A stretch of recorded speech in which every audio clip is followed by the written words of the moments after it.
2 বছর পর বাবার বাড়িতে ফিরে এসে আমি একদম কল্পনাও করতে পারিনি যে এমন কিছু ঘটবে।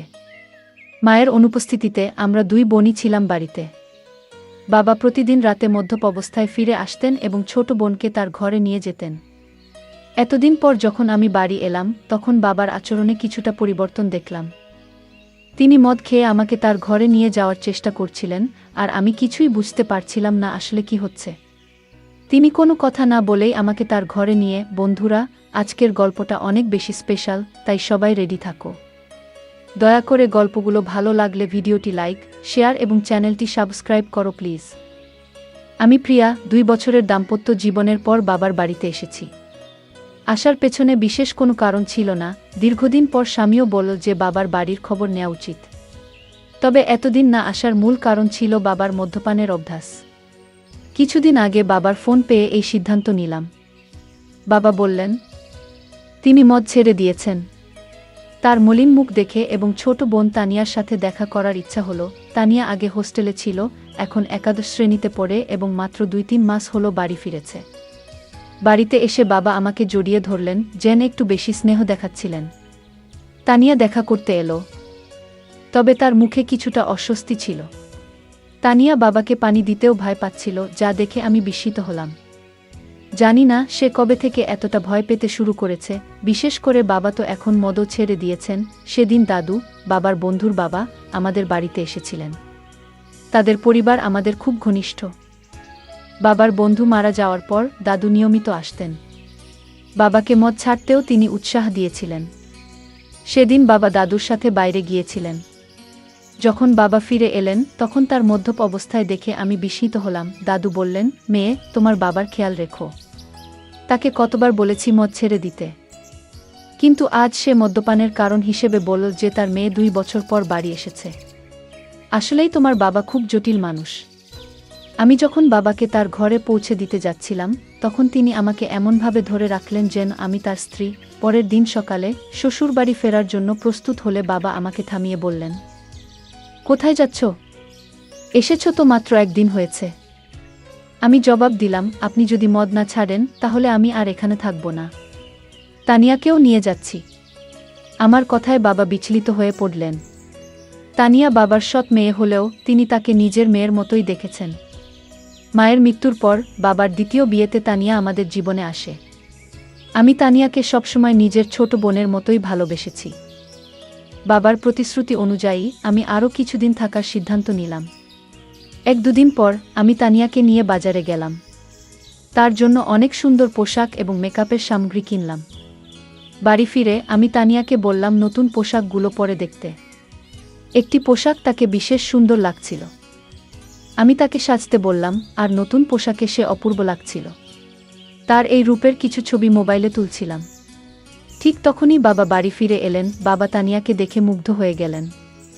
তিনি কাছে এসে তার কাঁধে হাত রেখে বললেন, আমার তানিয়া এখন অনেক বড় হয়ে গেছে, কত সুন্দর দেখাচ্ছে।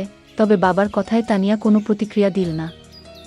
মনে হচ্ছিল বাবার হাত তার কাঁধে রাখাটা সে একদমই সহ্য করতে পারছে না, আর সঙ্গে সঙ্গে সেখান থেকে সরে গেল। সেই রাতে আমি আর তানিয়া এক ঘরে শুয়েছিলাম। হঠাৎ ঘুমের মধ্যে দেখি তানিয়া কাঁদছে। প্রথমে ভাবলাম হয়তো কোনো দুঃস্বপ্ন দেখেছে, তাই ঘটনাটা এড়িয়ে গেলাম। কিন্তু কিছুদিন পর আবার দেখলাম একই ঘটনা, তানিয়া রাতে কাঁদছে। প্রতিদিন কি আর কেউ এত দুঃস্বপ্ন দেখে? তখন থেকেই আমার মনে সন্দেহ জাগতে লাগলো। সেই রাতেই তাকে জাগিয়ে জিজ্ঞেস করলাম, তানিয়া, কি হয়েছে? তুমি কেন কাঁদছো? সে বলল, কিছু না, হয়তো কোনো খারাপ স্বপ্ন দেখেছি। তার কথা শুনে আমারও ঘুম চলে গেল। কিছুক্ষণ আমি নৈশ বাতির আলোতে বসেছিলাম। হঠাৎ আমার দৃষ্টি পড়ল তানিয়ার দিকে। সে ঘুমের মধ্যে পাশ ফিরে শুয়েছিল। আমি খেয়াল করলাম তার শরীরের কিছু অস্বাভাবিক পরিবর্তন। আমার মনে হলো বিয়ের 2 বছর পেরিয়ে গেলেও আমার শারীরিক অবস্থায় তেমন কোনো পরিবর্তন আসেনি। কিন্তু তানিয়ার ক্ষেত্রে ব্যাপারটা সম্পূর্ণ আলাদা ছিল। তার শারীরিক পরিবর্তনগুলো স্পষ্ট ছিল। বাড়িতে ফিরে আমি লক্ষ্য করলাম তানিয়া সবসময় ঢিলেঢালা পোশাক পরছে এবং নিজেকে আড়াল করে চলেছে। তখন বুঝতে পারলাম এর পেছনে নিশ্চয়ই কোনো কারণ আছে। মাত্র 17 বছরের একটি মেয়ের শরীরে এত পরিবর্তন কিভাবে হলো তা ভেবে আমি অবাক হলাম। কৌতূহলী হয়ে আমি তার কলেজের কয়েকজন বন্ধুর সাথে কথা বলি এবং জানতে চেষ্টা করলাম তানিয়ার কি কোনো বিশেষ বন্ধু আছে? সবাই এক কথায় জানালো যে মোটেও সে ধরনের মেয়ে নয়। সে কখনোই দায়িত্বহীন ছিল না। তবে সমস্যা কোথায় তা আমাকে বুঝতে হবে। সেই রাতে যখন আমি ঘুমাচ্ছিলাম, হঠাৎ দেখি বাবা ঘরে এসে তানিয়াকে নিয়ে বাইরে চলে গেলেন। আমি সবকিছু চোখের আড়াল থেকে দেখছিলাম, কিন্তু কিছু বলতে পারলাম না। অনেকটা সময় পার হয়ে গেল, তানিয়া তখনও ঘরে ফিরছিল না। অবশেষে যখন সে ফিরে এলো, আমি খেয়াল করলাম তার হাঁটা স্বাভাবিক নয়। সে বেশ অস্বস্তি নিয়ে চলাফেরা করছে। পরের দিন দুপুরে যখন তানিয়া বাইরে থেকে বাড়ি ফিরল, তখন আমি সরাসরি তাকে জিজ্ঞাসা করলাম, রাতে তুমি বাবার সাথে কোথায় গিয়েছিলে? সে বলল, বাবা ক্ষুধার্ত ছিলেন, তাই তাকে খাওয়াতে গিয়েছিলাম। তানিয়ার এই ব্যাখ্যা আমার ঠিক মনে হলো না। তখন আমি সরাসরি তাকে জিজ্ঞেস করলাম, তানিয়া, তুমি বাবাকে কেমন মনে করো? তিনি কি তোমাকে কোনোভাবে বিরক্ত করেন বা তোমার বয়সের তুলনায় বাসার ভারী কোনো কাজ করতে বলেন? তানিয়া দ্রুত বলল, না না, বাবা তো আমার খুব যত্ন নেন। তারপর সে নিজের ঘরে চলে গেল। আমার বাবা এখনও বেশ তরুণ দেখতে ছিলেন। তার বয়স এখনও 50ও পেরোয়নি।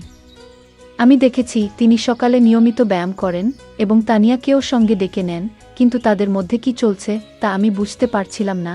একদিন হঠাৎ আমার ননদ ফোন করলেন। তিনি তানিয়ার জন্য একটি সম্পর্কের প্রস্তাব নিয়ে কথা বললেন। আমি তাকে জানালাম যে তানিয়া মাত্র 17 বছরের মেয়ে। তখন তিনি বললেন, প্রস্তাবটি খুব ভালো, ছেলে প্রতিষ্ঠিত। নন্দের কথায় আমি ছেলের পরিবারের সাথে যোগাযোগ করলাম এবং তাদের বাড়িতে আমন্ত্রণ জানালাম। যখন তারা তানিয়াকে দেখলেন, ছেলের মা বললেন, আপনার বোনের বয়স কি সত্যিই 17? দেখুন, এই মেয়ের শরীর এবং বয়সে বড় পার্থক্য রয়েছে। এমনকি ছেলের মা স্পষ্ট জানিয়ে দিলেন, কিন্তু ছেলের মা স্পষ্টভাবে বিয়ের প্রস্তাবটি ফিরিয়ে দিলেন, কারণ তাদের মনে হয়েছে তানিয়ার শারীরিক গঠন তার বয়সের তুলনায় অনেকটাই বেশি। আসলে আমাদের তেমন তাড়া ছিল না তার বিয়ের বিষয়ে। তবে নন্দের অনুরোধে আমি তাদের বাড়িতে ডেকেছিলাম। আমি এই দেখার ব্যবস্থা এমন এক সময় করেছিলাম যখন বাবা বাড়িতে ছিলেন না এবং আমি তাকে কিছু জানাইনি। কিন্তু যখন বাবা জানতে পারলেন, তিনি ভীষণ রেগে গেলেন এবং বললেন, তুমি কি পাগল হয়েছ? তানিয়া মাত্র 17 বছরের মেয়ে, আর তুমি তার জন্য এখনই প্রস্তাব আনছ? যদি এখানে থাকতে না পারো, তবে নিজের শ্বশুর বাড়িতে চলে যাও। বাবার এই প্রতিক্রিয়ায় আমি হতবাক হয়ে গেলাম, কারণ এটা তো কেবল সাধারণ একটি দেখাশোনা ছিল, বিয়ে ঠিক করিনি। বাবার তানিয়ার প্রতি অতিরিক্ত মনোযোগ আমাকে চিন্তিত করছিল। যদিও আমি সরাসরি কিছু সন্দেহ করিনি, তবে তাদের আচরণ আমাকে ক্রমশ সন্দেহজনক লাগতে শুরু করছিল। তানিয়াকে প্রায়ই বাবার পিছনে ঘুরতে দেখতাম। বাবা আমার সাথে এত রাগ করলেও আমি শ্বশুর বাড়ি যেতে চাচ্ছিলাম না। দাদাজি, যিনি আমাদের বাড়ি থেকে 2টি বাড়ি পড়ে থাকতেন, আমাদের মধ্যে এই সমস্যা লক্ষ্য করেছিলেন। তিনি বাবাকে বোঝানোর চেষ্টা করলেন, মেয়ের সাথে এমনভাবে কথা বলা উচিত নয়। কিন্তু বাবা কারো কথা শোনার মতো অবস্থায় ছিলেন না এবং রেগে নিজের ঘরে চলে গেলেন। তার পেছনেই তানিয়া এক গ্লাস পানি নিয়ে ঘরে ঢুকে গেল, যেন বাবার প্রতি তার অতিরিক্ত খেয়াল ছিল। দাদাজি আমাকে বললেন, প্রিয়া, যদি তোর বাবার এই আচরণ পছন্দ না হয়, তুই নিশ্চিন্তে শ্বশুর বাড়ি চলে যা। আমি এখানে দুজনেরই খেয়াল রাখব, কোনো চিন্তা করিস না। দাদাজি খুব দায়িত্বশীল মানুষ ছিলেন এবং সবসময় আমাদের বাড়ির খেয়াল রাখতেন। 2 দিন পর আমি শ্বশুর বাড়ি চলে গেলাম। সেখানে পৌঁছে দেখি আমার ননদ আগে থেকেই এসেছে। সে বলল, প্রিয়া, আমি তোকে শুধু একটা পরামর্শই দিয়েছিলাম। ওই পরিবার থেকে আমার কাছে ফোন এসেছিল।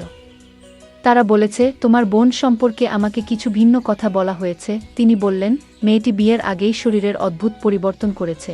আমার শ্বশুর বাড়িতেও তানিয়ার শারীরিক পরিবর্তন নিয়ে কথা হচ্ছিল। এরপর ননদ আমাকে বললেন, প্রিয়া, রাগ করো না, তবে এখনও তোমার হাতে সময় আছে। তুমি এখনই ভালো কোনো পরিবারের সাথে তানিয়ার বিয়ের ব্যবস্থা করো, কারণ তার বয়স বাড়লে শরীরের পরিবর্তন আরও বেশি হবে। তখন তার জন্য উপযুক্ত পাত্র খুঁজে পাওয়া কঠিন হয়ে যাবে। নন্দের কথা সত্যিই ছিল। আমি তার কাছ থেকে আরও 4-5টি প্রস্তাবের যোগাযোগ নম্বর নিলাম এবং সরাসরি আমার বাবার বাড়িতে চলে গেলাম। সেখানে গিয়ে বাবাকে স্পষ্ট বললাম, আমি তানিয়ার জন্য সম্পর্ক দেখতে শুরু করেছি। বাবা এতে রেগে গেলেন, কিন্তু আমি তার রাগের পরোয়া করলাম না, কারণ আমি আমার বোনের ভবিষ্যৎ নিয়ে চিন্তিত ছিলাম। বাবা তর্ক করে বললেন, তানিয়ার বিয়ে হয়ে গেলেও আমি কিভাবে এই বাড়িতে একা থাকব? তোমার মা চলে যাওয়ার পর তানিয়া আমার জন্য মায়ের মতো হয়ে উঠেছে। বাবার কথা শুনে আমি কিছুটা বিরক্ত হয়ে বললাম, আপনার স্ত্রীর মতো বলতে চান? মানে সে খুব যত্নশীল। তিনি সঙ্গে সঙ্গে কথা ঠিক করে বললেন, মানে সে আমার খুব খেয়াল রাখে। তার বিয়ের পর আমার দেখাশোনা কে করবে? আমি বাবাকে বললাম, আপনার পেনশন তো আসে। আপনি একজন সেবিকা রাখতে পারেন, যিনি ২-৪ ঘন্টা আপনার যত্ন নেবেন। আসলে বাবাকে বোঝানোর প্রয়োজন ছিল না, কারণ তানিয়া সবসময় আমার কথা শুনত। আমার দেখা ৪-৫টি সম্পর্কের মধ্যে একটি পরিবার তানিয়াকে পছন্দ করেছিল। সেই পরিবার আমাদের শহরেই ছিল এবং ছেলেটি একটি বড় কোম্পানিতে চাকরি করত। তানিয়ার ১৮ বছর হতে এখনও ৮ মাস বাকি ছিল, তবে আমি কাউকে কিছু না জানিয়ে সেই সম্পর্কটি ঠিক করে দিলাম এবং দ্রুত তার বিয়ে দিয়ে দিলাম। তানিয়ার বিয়ে হয়ে যাওয়ায় আমি আবার নিজের মনে শান্তি পেলাম। হ্যাঁ, কিন্তু আমি যেমনটা ভেবেছিলাম তেমন কিছুই হয়নি। বিয়ের প্রথম রাতের পরেই দ্বিতীয় দিনেই তানিয়া বাড়ি ফিরে এসেছিল। তার স্বামী রাগ করে তাকে বাড়িতে রেখে চলে গিয়েছিল, আর তানিয়াও কাঁদছিল। আমি তাকে জিজ্ঞাসা করলাম, তানিয়া, মাত্র একদিনেই এমন কি ঘটল শ্বশুরবাড়িতে, যে তোমার স্বামী এত রেগে গিয়ে তোমাকে এখানে রেখে দিল? তখন সে বলল, আমি ওর সাথে থাকতে পারবো না। তানিয়া সঠিকভাবে কিছু বলতে চাইছিল না, তাই আমি তার স্বামীকে ফোন করলাম এবং জিজ্ঞেস করলাম, কেন সে তানিয়াকে তার বাপের বাড়িতে রেখে দিল? তখন তার স্বামী বলল, তোমার তানিয়া প্রথম রাতেই কিছু অশোভন কথা বলেছে। যখন আমি তার কাছে গিয়েছিলাম, সে বলল, আমি তোমার সাথে মানিয়ে নিতে পারবো না, আমি শুধুমাত্র আমার বাবার সাথে অভ্যস্ত। মাত্র ৭ বছরের একটি মেয়ে এমন কিছু বলবে, তা শুনে আমার কাছে অদ্ভুত লেগেছে। এছাড়াও আমরা জেনেছি যে তানিয়া গত কয়েক মাস ধরে তার বাবার সাথে একা বাস করছে। কিন্তু ব্যাপারটা এখানেই শেষ নয়। সে তার আসল বাবা নন। তুমি যেটা ভালো মনে করো সেটা করো, কিন্তু আমি তাকে আমার বাড়িতে ফিরিয়ে নিতে পারবো না। তানিয়া কেন এমন পাগলামি করল, কিছুই বুঝতে পারছিলাম না। নিজের মেয়েকে বিয়ের দ্বিতীয় দিনেই বাড়িতে ফিরে আসতে দেখে আশ্চর্যজনকভাবে তার বাবা একটুও চিন্তিত ছিলেন না, বরং তিনি অনেক খুশি ছিলেন।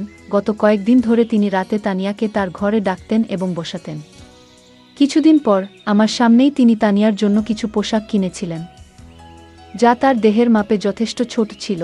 তখন তানিয়া সেই পোশাকগুলো পরেনি, কিন্তু রবিবার আমি যখন আমার বান্ধবীর বাড়ি গিয়েছিলাম, সেখান থেকে ফিরে এসে আমি দেখলাম যে তানিয়া সেই ছোট পোশাক পরে বাড়ির মধ্যে ঘুরে বেড়াচ্ছে। আমার চোখ অবাক হয়ে গিয়েছিল, কারণ সে তার বাবার সামনে ছোট পোশাক পরে হাঁটছিল। বাবা যেভাবে তাকে দেখছিলেন সেটা দেখে আমি সাথে সাথেই তানিয়ার হাত ধরে তাকে আমার ঘরে নিয়ে গেলাম এবং বললাম, তানিয়া, এখন তুমি আর ছোট নেই। একবার নিজেকে আয়নায় দেখো। বাবা সামনে এমন ছোট পোশাক পরে ঘুরে বেড়ানো ঠিক নয়। তানিয়া আমার কথাগুলো শান্তভাবে শুনল, কিন্তু কোনো উত্তর দিল না। সেদিন রাতে আমি ঘুমাচ্ছিলাম, তখন হঠাৎ আমার মনে হলো যেন কেউ আমাকে ধাক্কা দিয়েছে। ঘুম ভেঙে দেখি পাশে তানিয়া নেই। আমি তাকিয়ে দেখলাম সে ঘর থেকে বাইরে যাচ্ছিল। আমি তার পেছনে পেছনে গেলাম এবং দেখলাম সে বাবার ঘরের সামনে দাঁড়িয়ে আছে। আমি পেছন থেকে ডাকলাম, তানিয়া, এত রাতে কোথায় যাচ্ছ? কিন্তু সে আমার কথার কোনো উত্তর দিল না, এমনকি আমার দিকে তাকালো না। আমি তার সামনে এসে দাঁড়ালাম এবং তখন বুঝলাম তানিয়া আসলে ঘুমের মধ্যে হাঁটছিল। পরের দিন সকালে আমি তাকে জিজ্ঞেস করলাম, তানিয়া, তোমার কি ঘুমের মধ্যে হাঁটার সমস্যা আছে? সে বলল, আমারও ঠিক জানা নেই, আমি রাতে ঘুমের মধ্যে হাঁটি, কিন্তু কিছুই মনে থাকে না।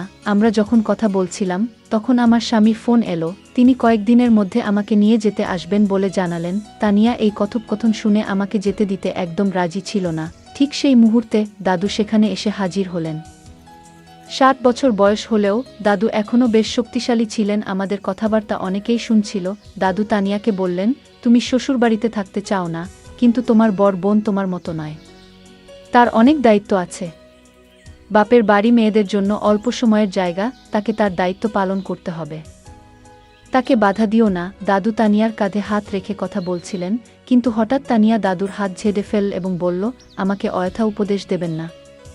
সে আমার বোন, তার সাথে কি কথা বলতে হবে সেটা আমি নিজেই দেখে নেব। আপনি নিজের বিশ্বাসটা দেখুন। তানিয়ার এমন অদ্ভুত আচরণ আমারও ভালো লাগেনি। কয়েকদিন পর আমার স্বামী আমাকে নিতে আমার বাপের বাড়িতে এলো। তানিয়া তার জামাইয়ের কাছে কিছুদিনের জন্য বাড়িতে থাকার জেদ ধরল। আমার স্বামী ও তানিয়ার জেদ দেখে রাজি হয়ে গেলেন। আমার স্বামী আমাকে বলল, প্রিয়া, তুমি গত কয়েকদিন ধরে বাপের বাড়িতে আছো। এই সময়ে তোমার বোনের সাথে অনেক কিছু ঘটেছে। তুমি একবারও তার সাথে এ বিষয়ে কথা বলেছ? আমি বললাম, এ নিয়ে কথা বলার কি আছে? যা হচ্ছে সবই সে নিজের ইচ্ছেতে করছে। আমার কথা শুনে স্বামী শুধু মাথা নাড়ল, কিছু বলল না। সেদিন রাতে আমরা একসাথে ঘুমাতে গেলাম, আর তানিয়া তার বাবার ঘরে ঘুমাচ্ছিল। পরের দিন আমরা সবাই ছোট্ট একটি ট্রিপে যাওয়ার পরিকল্পনা করেছিলাম। সকালে উঠে দেখলাম তানিয়া বাবার ঘর থেকে বের হয়নি। আমি বাবাকে জিজ্ঞেস করলাম, তানিয়া কোথায়? বাবা বলল, বাড়ির মধ্যে কোথাও আছে। তাকে খুঁজতে খুঁজতে আমি ছাদে গেলাম। সেখানে দেখলাম তানিয়া এক কোণে বসে কাঁদছে এবং বারবার তার পেট চেপে ধরছে। আমি বললাম, তানিয়া, তোমার কি পেট ব্যথা করছে? তুমি এখানে একা বসে আছো কেন? সে কোনো উত্তর দিতে চাচ্ছিল না। আমি আবার বললাম, তানিয়া, তুমি তো তোমার জামাইকে এখানে থাকার জন্য জেদ করেছিলে। তোমার জামাই পুরো ট্রিপের আয়োজন করেছে, আমরা বাইরে ঘুরতে যাচ্ছি, আর তুমি এখানে কাঁদছো। ঠিক করে বলো, কি হয়েছে তোমার? আমি যখন কথা বলছিলাম, হঠাৎ তানিয়া আমাকে জড়িয়ে ধরে আরও জোরে কাঁদতে শুরু করল। সে বলল, দিদি, আমি কোথাও যেতে চাই না। তুমি বাবাকে নিয়ে যাও। আজ আমি আমার স্বামীকে ভীষণ মিস করছি। তানিয়া হঠাৎ করে তার স্বামীকে কেন এত মনে পড়ছে সেটা আমি বুঝতে পারছিলাম না। আমি তানিয়ার কথা কিছুতেই বুঝতে পারছিলাম না। তাই তাকে ঘরে নিয়ে এলাম। ঘরে এসে সে নিজের ঘরে ঢুকে চুপচাপ হয়ে গেল। তখন আমি বাবাকে বললাম, তানিয়ার শরীর হয়তো ভালো নেই, কাল তাকে নিয়ে বাইরে ঘুরতে যাব। বাবা সেদিন ছুটিতে ছিলেন, কিন্তু হঠাৎ মনে পড়ল জরুরি কিছু কাজ বাকি আছে। তিনি বললেন, তোমরা ঘুরতে যাও, আমি কাজে যাচ্ছি। বাবার আচরণ আমার কাছে অদ্ভুত লাগল। তিনি বাড়িতে থাকার কথা বলেছিলেন, অথচ এখন কাজের অজুহাত দিচ্ছেন। তানিয়া বলল, আমি যতই অসুস্থ থাকি, তোমাদের সাথে বাইরে যাব। আমি জানতাম তার শরীর ভালো নেই, তাই বললাম, আজ তুমি বিশ্রাম করো, কাল আমরা বাইরে যাব। পরে বাবা আর তানিয়া আমাদের সাথে বাইরে গেলেন না। কিন্তু আমি আর আমার স্বামী ঘোরার পরিকল্পনা বাতিল না করেই বেরিয়ে পড়লাম। সন্ধ্যায় তানিয়ার স্বামীকে নিয়ে বাড়ি ফিরে দেখি তানিয়ার ঘর থেকে কিছু অদ্ভুত আওয়াজ আসছে। তার সেই আওয়াজ শুনে আমরা ভীষণ ভয় পেয়ে গেলাম। আমরা দৌড়ে তার ঘরের কাছে গেলাম, কিন্তু ঘরের দরজা ভেতর থেকে বন্ধ ছিল। আমার স্বামী দরজাটা ভেঙে ফেল, আর ভেতরে যা দেখলাম তা দেখে তাতে আমরা গভীরভাবে বিচলিত হয়ে পড়েছিলাম। আমার 17 বছরের বোন তানিয়া এমন একজন বৃদ্ধের সাথে ছিল, যার আচরণ একেবারেই অনুচিত ও অপ্রত্যাশিত ছিল। সেই দৃশ্য দেখে আমার স্বামী প্রচণ্ড রেগে গিয়ে সরাসরি সেই ব্যক্তির দিকে এগিয়ে যায় এবং তাকে জিজ্ঞাসা করতে শুরু করে। যখন আমরা বাড়ি থেকে বাইরে ছিলাম, তখন শুধু বাবা আর তানিয়া ছিল ঘরে। কিন্তু যেটা ঘটছিল তার কেন্দ্রে ছিল এক প্রবীণ ব্যক্তি, যিনি প্রায় 60 বছরের। আমি বাবার ঘরে গিয়ে দেখি তিনি সম্পূর্ণভাবে অচেতন অবস্থায় পড়ে আছেন। ঠিক সেই মুহূর্তে তানিয়া আমার কাছে ছুটে এসে জড়িয়ে ধরে। আমি তাকে শান্ত করে জিজ্ঞেস করলাম, তানিয়া, আসলে কি ঘটছে? এই ব্যক্তি কি তোমার সাথে এর আগেও এমন কিছু করেছে? তানিয়া চোখ মুছতে মুছতে বলল, হ্যাঁ দিদি, দাদু অনেকবার আমার প্রতি অন্যায় আচরণ করেছে। এমনকি গতকাল রাতেও তার আচরণ খুবই খারাপ ছিল। দাদু বাবাকে কিছু টাকা ঋণ দিয়েছিলেন, কারণ বাবার বাজে অভ্যাসের জন্য আমাদের বাড়িটা প্রায় বিক্রি হওয়ার পথে ছিল। তখন দাদু আমাদের সাহায্য করেছিলেন। বাবা সেই ঋণ শোধ করতে না পারলে হয়তো আইনগত সমস্যায় পড়ে যেতেন। সে সময় আমি ভেবেছিলাম দাদু একজন ভালো মানুষ, কিন্তু পরে বুঝতে পারলাম তার আসল চেহারা অন্যরকম। দাদু প্রায়ই বাড়িতে এসে বাবার সাথে মদ খেতেন, আর বাবা ঘুমিয়ে পড়লে আমাকে অত্যাচার করতেন। গতকালও একইভাবে আমাকে হুমকি দিয়ে বললেন, কাউকে বললে বাবাকে জেলে পাঠাবো। এতদিন এসব সহ্য করেছি, কিন্তু তোমাকে বলতে পারিনি। তুমি আমাকে সবসময় ভুল বুঝেছ, কখনো পাশে দাঁড়াওনি। বাবাকেও কিছু বলতে পারিনি, কারণ তিনি বারবার মদের মধ্যে ডুবে যেতেন। বাবাও সবসময় আমার সাথে রাগ করতেন, আর আমি কিছুই করতে পারতাম না। বিয়ের পরও সেই বৃদ্ধ লোকটার কথা মনে পড়ত, যা আমাকে কষ্ট দিত। এজন্য রাতে ঘুমের মধ্যে অজান্তেই কিছু বলতাম, কখনো বাবার নামও বেরিয়ে আসত। আমার স্বামীও আমাকে বুঝতে পারেননি। বিয়ের 2 দিন পরেই আমাকে বাপের বাড়ি রেখে চলে যান। তানিয়ার কথা শুনে আমার চোখে জল এলো। তার স্বামী ও দুলাভাইও কাঁদছিলেন। আমি তাকে না বুঝেই সবসময় রাগ দেখিয়েছি, বড় বোন হিসেবে আমার দায়িত্ব পালন করিনি। আমি তানিয়ার কাছে ক্ষমা চাইলাম। বাবা যখন সব জানলেন, তখন নিজেকে দোষী ভাবতে লাগলেন। মদের নেশায় তিনি আমাদের পরিবারকে বিপদে ফেলেছিলেন। আমি তানিয়াকে কিছুদিন নিজের কাছে রাখলাম। তার মানসিক অবস্থার উন্নতি হলো। 1-8 বছর বয়সে তার স্বামী আবার তাকে বাড়ি নিয়ে গেল। অতীত মেনে নিলেও তানিয়ার সহ্য করা কষ্টের পূরণ আমাদের কারো পক্ষে সম্ভব ছিল না। আমরা সেই বৃদ্ধ লোকটাকে পুলিশের হাতে তুলে দিলাম এবং সে শাস্তি পেল, যা তার প্রাপ্ত ছিল। বন্ধুরা, বাচ্চাদের যত্ন ও ভালোবাসা গুরুত্বপূর্ণ। পরিবারের সবাই মিলে নিয়মিত কথা বলা ও নজর রাখা উচিত, যাতে তারা সুখী থাকে এবং কোনো চাপের মধ্যে না থাকে। গল্পটা কেমন লাগলো জানাতে ভুলবে না। আরও মজার রোমান্টিক গল্প শুনতে চাইলে ভিডিওটি লাইক, শেয়ার এবং চ্যানেলটি সাবস্ক্রাইব করতে এবং বেল আইকনটি ক্লিক করতে ভুলবে না। ধন্যবাদ।